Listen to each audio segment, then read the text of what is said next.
Hello बच्चों, नमस्कार। तो कैसे हैं आप सभी लोग। उम्मीद करते हैं कि सब स्वस्थ होंगे। तैयारी भी बहुत शानदार चल रही होगी। तो मेरे हैंड राइटिंग नोट्स क्लास में आप सभी दर्शकों का फिर से एक बार बहुत बहुत स्वागत है। आज का हमारा टॉपिक जैन धर्म है। तो यह क्लास बहुत शानदार ट्रिकी बेस पे होने वाली है, तो आप लोग वीडियो के एंड तक ज़रूर बने रहें। यदि आप चैनल पर नए हैं तो प्लीज़ मेरे चैनल को सब्सक्राइब करें, वीडियो को लाइक कर दें, बेल आइकन प्रेस कर लें ताकि इस क्लास का नोटिफिकेशन आप तक पहुंचता रहे। तो चलिए बिना किसी देरी के आज की क्लास को हम स्टार्ट करते हैं। इससे रिलेटेड कुछ बेसिक चीज़ें जान लेते हैं। इसमें हम वही क्वेश्चन लेकर के आए हैं जो बार बार एग्जाम में बनाए जाते हैं। तो प्रीवियस ईयर क्वेश्चन देखने के बाद फिर उस पर मैं कंटेंट बना करके आप लोग के लिए लेकर के आई हूँ। तो चलिए हम आज की क्लास को स्टार्ट करते हैं। जैन शब्द, ये बहुत बार पूछा गया है कि जो जैन शब्द है इसकी उत्पत्ति कहाँ से हुई है। तो ये संस्कृत भाषा से जैन शब्द की उत्पत्ति हुई है, जिन शब्द से। जिन शब्द से हुई है, और जिन शब्द का अर्थ होता है विजेता। जैन धर्म की शुरुआत किसने की, यानी कि जैन धर्म का जो प्रथम स्थापना थी वो किसने की, ऋषभदेव ने की। और वास्तविक संस्थापक पूछ लिया जाता है, वास्तविक संस्थापक कौन थे। जैन धर्म के वास्तविक संस्थापक की बात की जाए तो महावीर स्वामी हैं। प्रथम संस्थापक की बात की जाएगी तो ऋषभदेव को जाएगा, और वास्तविक संस्थापक की बात की जाएगी तो महावीर स्वामी को माना जाता है। जैन संघ का प्रथम अध्यक्ष सुधर्मन को माना जाता है। इसमें एक एक पॉइंट आप लोग साथ में नोट करते चलिए, क्योंकि ये बहुत ज़्यादा इम्पॉर्टेंट है। एक एक पॉइंट से क्वेश्चन बनाए जाते हैं। तो जैन संघ का प्रथम अध्यक्ष सुधर्मन था। जैन साहित्य को क्या कहा जाता है, ये भी एग्जाम में पूछे गए क्वेश्चन है। तो आगम कहा जाता है। आजीवक संप्रदाय के संस्थापक किसे माना जाता है, ये भी पूछ लिया जाता है। ये बहुत ज़्यादा इम्पॉर्टेंट है। तो मक्कली गोसाल को माना जाता है, और ये भाग्यवादी या नियतवादी थे। ये भाग्यवादी या नियतवादी थे। इनका मानना था कि हम लोग निमित्त मात्र हैं, बाकी जो होना होता है वो एक नियत की मंशा के द्वारा हमारे भाग्य में होता, वही सारी चीज़ें होती हैं। इसमें एक एक पॉइंट बहुत ज़्यादा इंपॉर्टेंट है, तो आप लोग साथ में एक एक पॉइंट को नोट करते चलिएगा। यही टू द पॉइंट क्वेश्चन बनाए जाते हैं एग्जाम में। अब देखते हैं जैन धर्म का विभाजन। तो जैन धर्म के जो अनुयायी होते हैं वो दो भाग में विभाजित हो जाते हैं, एक श्वेतांबर और दूसरा दिगंबर। तो इस प्रकार से अलग अलग दो संप्रदाय में विभाजित हो जाता है जैन धर्म, श्वेतांबर और दिगंबर। तो श्वेतांबर में वो अनुयायी आते हैं जो सफ़ेद वस्त्र धारण करते हैं, और दिगंबर में वो अनुयायी आते हैं जो नग्न अवस्था में रहते हैं। और इनके जो नियम होते हैं, जो दिगंबर के नियम होते हैं, वो बहुत ज़्यादा कठिन नियम को ये फॉलो करते हैं, और जो श्वेतांबर होते हैं इनका नियम इतना कठिन नहीं होता है। अब देखते हैं, ये बहुत ज़्यादा इम्पॉर्टेंट है। संचालक पूछा जाता है कि जो श्वेतांबर होता है उसके संचालक कौन होते हैं। तो आप किसी भी वनडे एग्जाम की भी तैयारी कर रहे हैं तो उसमें फैक्चुअल क्वेश्चन पूछे जाते हैं। अब लगभग सभी एग्जाम में कथन और कारण बेस पे ही क्वेश्चन आते हैं, स्टेटमेंट और कंक्लूजन के बेस पे। तो आप लोग इसीलिए एक एक फैक्ट को जानिए, इसी से घुमा फिरा कर फैक्ट को बनाए जाते हैं एग्जाम में। जो श्वेतांबर होता है, श्वेतांबर संप्रदाय के जो संचालक होते हैं वो स्थूल भद्र होते हैं। जो दिगंबर संप्रदाय के संचालक होते हैं वो भद्रबाहु होते हैं। ये बहुत ज़्यादा इम्पॉर्टेंट है। दिगंबर, भद्रबाहु, श्वेतांबर। इसमें थोड़ा सा ट्रिक आप लोग समझिए कि जो श्वेतांबर यानी कि आधा शाह है, इसमें भी आधा शाह है, इसमें भी आधा शाह। तो आधा शाह कहीं पे दिखे तो यानी कि जो श्वेतांबर है वो स्थूल भद्र, और दिगंबर मतलब भद्रबाहु हैं, भद्रबाहु हैं। इसमें भी दा और इसमें भी दा, इसमें शाह, इसमें शाह। तो आप लोग नोट कर लीजिए, एक एक पॉइंट बहुत ज़्यादा इम्पॉर्टेंट है। अब देख लेते हैं कि जो जैन धर्म के सभाएं आयोजित की गई थी, तो देखते हैं इसमें कुल 2 सभाएं आयोजित की गई हैं, और बौद्ध धर्म में 4 बौद्ध संगीतिया का आयोजन किया गया है। तो हम आइए जैन धर्म पढ़ रहे हैं तो इसी के बारे में ही जानेंगे। तो प्रथम जैन सभा का आयोजन कहाँ किया गया था, ये स्थान पूछ लिया जाता है, तो पाटलिपुत्र में किया गया था। द्वितीय जैन सभा का आयोजन कहाँ किया गया था, वल्लभी में किया गया था, जो कि वर्तमान में गुजरात में स्थित है।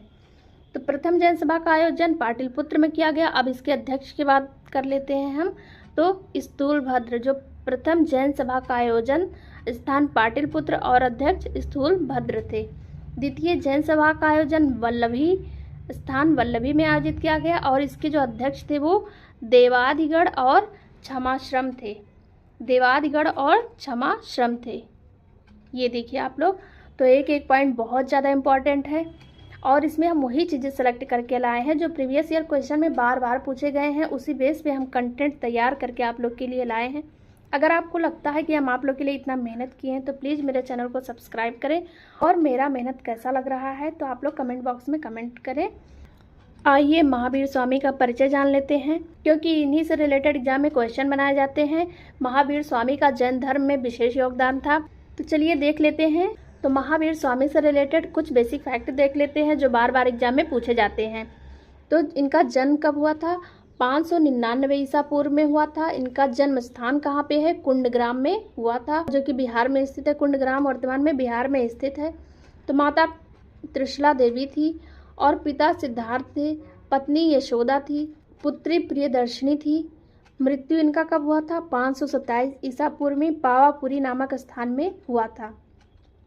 जैन धर्म के वास्तविक संस्थापक, अभी जो कि पहले भी बता चुके हैं, तो जैन धर्म के वास्तविक संस्थापक की बात की जाए तो महावीर स्वामी को इनका श्रेय दिया जाता है। और अगर जैन धर्म के प्रथम संस्थापक की बात की जाएगी तो ऋषभ देव को माना जाता है, वास्तविक महावीर स्वामी को। तो इन दोनों में कन्फ्यूजन नहीं होना चाहिए। अब इनके ज्ञान प्राप्ति देख लेते हैं कि इनको ज्ञान कहाँ पे प्राप्त हुआ था। तो जंभिक ग्राम में एग्जाम में बहुत बार पूछे गए क्वेश्चन है। तो ज्ञान की जो प्राप्ति थी वो जंभिक ग्राम के समीप हुई थी। ऋजपालिका नदी के तट पर शाल वृक्ष के नीचे ज्ञान की प्राप्ति हुई थी 29 वर्ष की अवस्था में। एक एक फैक्ट इसमें बहुत ज़्यादा इम्पॉर्टेंट है, तो आप लोग साथ में नोट करते चलिएगा, बार बार मुझे ना कहना पड़े। आप लोग खुद इतने सिंसियर हैं, मुझे बार बार कहने की ज़रूरत नहीं है। तो जंभिक ग्राम के समीप ऋजपालिका नदी के तट पर शाल वृक्ष के नीचे ज्ञान की प्राप्ति हुई थी। हम थोड़ा सा रिकॉल इसलिए कर देते हैं क्योंकि आप लोग कभी भूलो ना, एक ही बार क्लास देखो और फिर आप लोग को बार बार क्लास देखने की ज़रूरत ना हो, इसीलिए हम चीज़ों को एक दो बार रिवीजन कर देते हैं। एक पॉइंट बहुत ज़्यादा इंपॉर्टेंट है, आप लोग साथ में नोट कर लीजिए, स्क्रीनशॉट ले लीजिए। ज्ञान प्राप्त करने के बाद महावीर स्वामी को किन किन नाम से जाना गया? तो महावीर स्वामी को ज्ञान प्राप्त करने के बाद वो क्या क्या कहलाए? केवलिन कहलाए, ये कैवल्य कहलाए।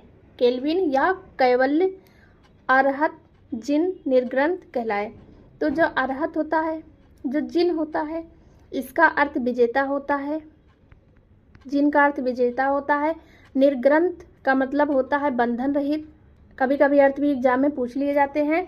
तो जिन का अर्थ होता है विजेता और निर्ग्रंथ का अर्थ होता है बंधन रहित। का मतलब सर्वज्ञानी होता है, जिसको बहुत अधिक या सभी। कैवल्य का अर्थ या केवलिन का अर्थ होता है सर्वज्ञानी। तो इस प्रकार से ज्ञान प्राप्त करने के बाद महावीर स्वामी को इतने नाम से जाना गया और नाम और इसका अर्थ कभी कभी एग्जाम में पूछ लिए जाते हैं, तो ये बहुत ज़्यादा सारे पॉइंट इम्पॉर्टेंट है। प्रथम शिष्य कौन थे इनके? तो प्रथम शिष्य इनके कौन? जमाली थे, जो इनके दामाद भी थे। जो इनके क्या थे? दामाद भी थे, कभी कभी पूछ लिया जाता है। और इनके पुत्र का क्या नाम था? प्रियदर्शनी या अनोज्या। तो इनके पंच महाव्रत कौन कौन थे? ये बहुत ज़्यादा इम्पॉर्टेंट है। तो पंच महाव्रत सत्य, अहिंसा, आस्तेय, अपरिग्रह, ब्रह्मचर्य। तो जो ब्रह्मचर्य था ये बहुत इंपॉर्टेंट है कि जो ब्रह्मचर्य था ये महावीर स्वामी के द्वारा सम्मिलित किया गया था। महावीर स्वामी के द्वारा ब्रह्मचर्य को सम्मिलित किया गया, जो कि हमारा 5वां महाव्रत कहलाया। तो सत्य, अहिंसा, आस्तेय, अपरिग्रह, ब्रह्मचर्य।